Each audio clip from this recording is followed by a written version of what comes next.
Unbelievable. How local Minnesotan, former pro, and current sporting director of the Minnesota United, Manny Lagos, described the growth of Minnesota soccer. It's unique, and I don't think people would have said this 15 years ago, that we'd be on the soccer map that we are. Lagos played in the first ever USA Cup, which is now the biggest tournament in the Western Hemisphere, drawing in over 1,100 teams from 20 countries. He's now working with the partnership between the week-long event and Minnesota's first Major League Soccer team. And the fact that we know we're going to inspire and unite thousands and thousands of kids here at the USA Cup means so much. Two of Minnesota United's players, Brent, Kallman and Eric Miller, both from Woodbury, Minnesota, got their start at the USA Cup tournament. And that was their first taste of playing teams from other countries, something they now both do for a living. So growing up in Minnesota, obviously played in USA Cup a lot.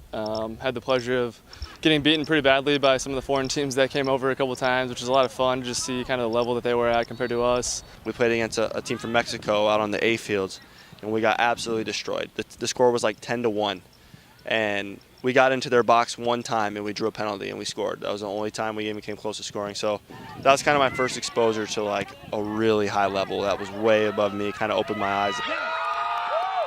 With the pro team practicing on the National Sports Complex campus, kids can get a glimpse of some of the top players of their sport. I think it's a really good experience for them. Like I said, like for them to be able to look across these fields and see the pros training and stuff and get that close to it, I think it's just going to motivate a lot of the kids to just keep working harder. It's crazy. I mean, I was one of those kids when I was growing up. Obviously, we didn't have an MLS team, but I was probably one of the kids hanging out by their training and all that stuff. So it's cool to kind of see what I was like 10, 15 years ago. Teammate Alexi Gomez made a special visit to a team from his native country, Peru.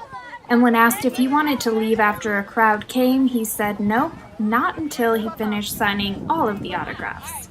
The impression the kids have made on our players, and our players sneaking out and interacting with the kids and getting them excited, I can't tell you how excited I am to be a part of these kids' experiences. And you never know what can happen. Some of those kids could be playing for Minnesota United one day, which is cool.